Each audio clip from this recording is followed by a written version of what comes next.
आप शायद मुझे सुनना नहीं चाहती हैं। आप अगर मुझे सुनना नहीं चाहती हैं तो मैं चला जाता हूँ। आगे बोलना शुरू भूमिका मैं चला जाऊंगा अगर आप मुझे सुनना नहीं चाहती। आप सुनिए सर, मैं आपको रोक तो नहीं सकती हूँ, लेकिन इतना आपसे कह सकती हूँ कि अब आप अपनी बात रख सकते हैं। नहीं, आप अगर ये बदतमीजी करेंगी कि आप अपनी ही सुनाती चली रहेंगी और दूसरों की नहीं सुनेंगी, मैं चला जाता हूँ। सेंटेंस बोला था नहीं, आपको बर्दाश्त नहीं हो सकते मेरे दो जुमले भी। आपके पास जवाब नहीं है देने के लिए। मैं कह रही हूँ ना, आपका सारा इल्म खत्म हो जाएगा अगर मैंने दो जुमले बोलने शुरू कर दिए। सवाल कीजिए ना, फिर मैं जवाब देती हूँ कि नहीं डिसाइड करेंगे। जरा 2 मिनट के लिए खामोश रहिए आप। नहीं, वो आप 2 मिनट के लिए खामोश रहिए आप। वो आप डिसाइड नहीं करेंगे। नहीं, मैं ही डिसाइड करूंगा कि मैं ये तो डिसाइड करूंगा कि मुझे बोलने के लिए आपको जो कहना है कहिए, पर वक्त आप डिसाइड नहीं करेंगे। मुझे डांटने डपटने वाली राइट क्या है आपको? आपको क्या राइट है? मैं अपनी बात कह रही हूं। क्या मुझे डांटेगी डपटेगी? आप है क्या चीज? आप है क्या चीज? अरे आप एक टेलीविजन की एंकर है आप, आपको एंकरिंग करनी नहीं आती, आप मुझे डांटेगी? मैं बहुत फायदे में आपसे बात करूंगी। ये सारे जुमले मैं नहीं इस्तेमाल करूंगी। एक अच्छे घर से आती हूँ, मैं बहुत कायदे से, आप मेरे बड़े हैं, मैं बहुत कायदे से आपसे बात करूंगी, बात करूंगी, लेकिन मैं एक लाइन जरूर कहूंगी कि आपके पास मेरी बातों का जवाब नहीं है होगा। आपको आप बात कहिए ना, कितनी बार और दोहराऊं कि अपनी बात रखिए। आप पैसे लेकर, पर धमका कर पैसे लेकर यहाँ मुसलमानों को गालियां देती हैं, पैसे लेकर मुसलमानों को गालियां देती हैं, कौन से पैसे लेकर? प्रूव कीजिए, कौन से पैसे लेकर? शर्म आनी चाहिए आपको। बेशर्मी की हद है तस्लीम रहमानी। मुसलमानों को गाली देती है और झूठ बोलती है। शर्म आनी चाहिए आपको। आप मुझे पर्सनली भी जानते हैं और इस तरीके की बातें करेंगे। कितनी निष्ठा भरी बातें कर रहे हैं आप। मैं आपको चैलेंज करती हूँ तस्लीम रहमानी, इस डिबेट को छोड़कर जाने से पहले प्रूव करके दिखाइए। किसी की एक फूटी कौड़ी ली है मैंने तो छोड़ दूंगी ये प्रोफेशन में, और अगर नहीं तो आप अपना मुंह काला करके घूमिएगा। I give you that challenge। Prove कीजिए किसी की फूटी कौड़ी मैंने ली है, और मुझे आपसे कोई बात नहीं करनी है। आप जैसे बेशर्म आदमी से मैं इसलिए बात नहीं करूंगी क्योंकि आपको अपनी बात रखना ना आई तो आप लड़की के ऊपर अटैक करने लगे। अरे प्रूव करो ना तस्लीम रहमानी, प्रूव करो कि मैंने किसी की एक फूटी कौड़ी खाई है। प्रूव कीजिए कि मैंने किसी की फूटी कौड़ी खाई है, वरना अपना मुंह काला करके पूरे मार्केट में घूमिएगा। याद रखिएगा। और अब मैं आपसे बात नहीं करूंगी जब तक आप माफी नहीं मांगते हैं। क्या प्रूफ है आपके पास? जब कोई बात नहीं होती है, कोई फैक्ट नहीं होता है, तो सीधा आरोप लगा दो कि पैसा लेकर ये करती है, पैसा लेकर वो करती है। शर्म आनी चाहिए आप जैसे पढ़े लिखे इंसान को। प्लीज ये नहीं रहेंगे मेरे डिबेट में, हटाइए। शमून कासमी साहब, सुना आपने? सिर्फ इसलिए क्योंकि मैंने कहा यह देश शरिया से नहीं चलेगा, संविधान से चलेगा, तो मुझ पर आरोप लगाया कि मैं पैसे खाती हूँ। मैं रूबिका जी आपको ये कहना चाहता हूँ, आप बिल्कुल शांत रहिए।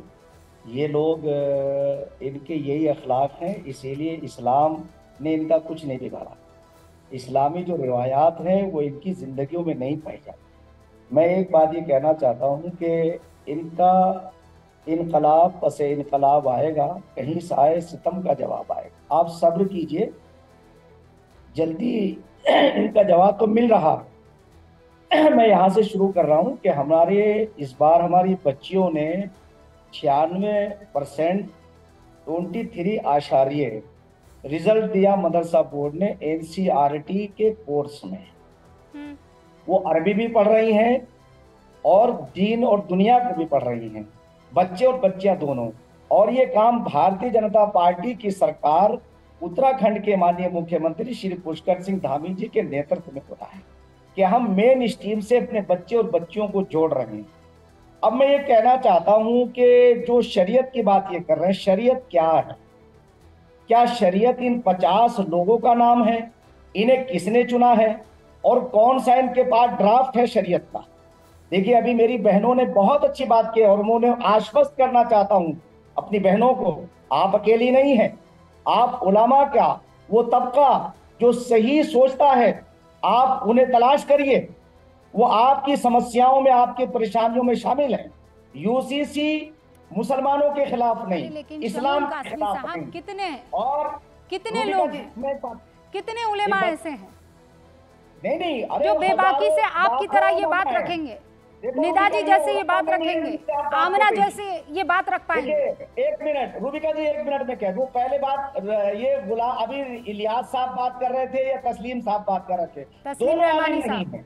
और आपको ये मैं बता दूं कि दोनों आलिम नहीं है और उलमा का तबका कभी भी ये बात नहीं करता। जहां तक सवाल इस चीज का है, न 3 तलाक का ताल्लुक इस्लाम से है, और जो सुप्रीम कोर्ट ने फैसला दिया है बहुत अच्छा फैसला है। इस्लाम नाम है रवादारी का, मसावात का, बराबरी का, और मोहम्मद सल्लल्लाहु अलैहि वसल्लम ने औरतों को विरासत में शामिल फरमाया। आप जो ये बात कर रहे हैं ये बहुत अच्छी लगती है, लेकिन आप मेजॉरिटी तो देखिए, इस्लाम समझा किसने है? इस्लाम समझा किसने है? बकायदा सिर्फ और सिर्फ उसे बदनाम करने के लिए चंद मुट्ठी भर लोग खड़े हैं, और इनको कुछ नहीं मिलता है तो कह देते देखो मुसलमानों को बदनाम करने के लिए यूसीसी आ रहा है, मुसलमानों को डराने के लिए सीएए आ रहा है, मुसलमानों को दबोचने के लिए अब ट्रिपल तलाक से के खिलाफ जो है वो कानून आ रहा है। मैं तस्लीम रहमानी से कहना चाहता हूं कि सर नहीं, आपको लगता है इतना कुछ कहने के बाद तस्लीम रहमानी को रूबिका लियाकत अपने डिबेट शो में रखेगी? ऐसे बात करनी चाहिए, एक खातून से ऐसे बात करनी चाहिए? इस्लाम का हिस्सा नहीं है। रसूल पाक सल्लल्लाहु अलैहि वसल्लम ने जिस अंदाज से यही तो कह रही है ना, दिया है, निदा जी यही तो कह रही है ना सर, कि अपने हक के लिए तो किसी भी सीमा को पार कर जाओ, लेकिन महिलाओं के हक की, औरतों के हक की जब बात आए तो उनको दबाओ। मेरी बहन है आप इनसे बिल्कुल, आपने जो अभी आपको इनके सर्टिफिकेट की जरूरत नहीं है। नहीं सर, मुझे किसी के सर्टिफिकेट की जरूरत नहीं है, लेकिन उनको उनकी जगह दिखाना भी मेरा काम और कर्तव्य है। मैं दिखा रहा हूं। हमारे साथ अली कादरी साहब भी है। ओके, शमून कासमी साहब वो जा चुके हैं, क्यों आप उन पर टाइम वेस्ट कर रहे हैं? अली कादरी साहब, मैं एक सेकंड शमून साहब अब रुकिए ना। मैं सर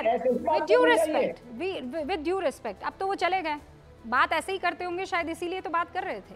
अली कादरी साहब, एक सेकंड शमून साहब, मैं आपकी परमिशन से एक साहब अली कादरी साहब बड़े लंबे अरसे से इंतजार कर रहे हैं। अस्सलाम वालेकुम कादरी साहब। मैं बस आपसे ये जानना चाहती हूँ, एक औरत जिसे गुजारा भत्ता चाहिए, जो कानूनी तौर पर इसकी हकदार है, उसकी मुखालिफत, उस फैसले की मुखालिफत क्यों करनी? देखिए रूबिका जी, इस्लाम जो मजहब है ये एक मुकम्मल ज़ाब्ते हयात है, इसमें कोई बात भी किसी के खिलाफ में नहीं है, और किसी की भी इस्लाम में कभी कोई हक तलफी नहीं की है। जब शादी होती है, निकाह की जब तकरीब होती है, तो गवाह भी लड़की की तरफ से होते हैं, और उस लड़की